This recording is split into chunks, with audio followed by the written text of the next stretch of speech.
Allergique à la voix d'une Afrique qui résiste au fardeau de la politique, du ventre, du mouton intellectuel, qui tourne la tête, qui ne voit rien et qui n'entend rien de la déprimante carrière de la démocratie africaine, qui n'entend rien du cœur meurtri de l'Afrique et de ses enfants, qui n'entend rien aux pleurs des enfants de l'Afrique, divertis avec une symphonie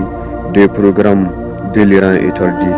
au détriment de l'histoire de tous les résistants les plus habiles qui ont défendu les royaumes africains pendant la barbarie de la colonisation, au détriment des chevaliers oubliés qui ont défié la machine coloniale, au détriment des héros oubliés qui ont donné leur cœur et leur âme pour l'Afrique pendant la bataille coloniale, au détriment des chevaliers oubliés qui ont saigné pour l'expansion des empires africains, au détriment des héros oubliés qui se sont battus contre l'instinct animal de la mission du capitaine Voulé Chanoine, au détriment des chevaliers oubliés qui n'ont pas eu la sottise de croire à la bonté de la foi chrétienne qui a secondé les colonisateurs, au détriment des chevaliers oubliés qui ont tout donné pour les plus vieux empires du Soudan central, au détriment des chevaliers oubliés qui se sont démenés pour le royaume d'Abomey, au détriment des héros oubliés et commandés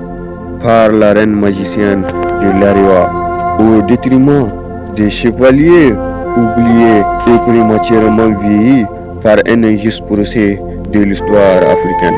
au détriment des héros oubliés et prématurément méconnus par une jeunesse inconsciente du premier tête-à-tête de la résistance africaine face à la mission Kazimazu, au détriment des héros oubliés qui se sont sacrifiés pour l'Afrique, au détriment de l'histoire de toutes les femmes amazones qui ont défendu l'emblème perdu du royaume d'Abomey, au détriment de l'histoire du farouche général Samori Touré, au détriment de l'histoire du farouche fils de Glélé, au détriment de l'histoire de l'empire tout couleur d'Al-Harji Omar.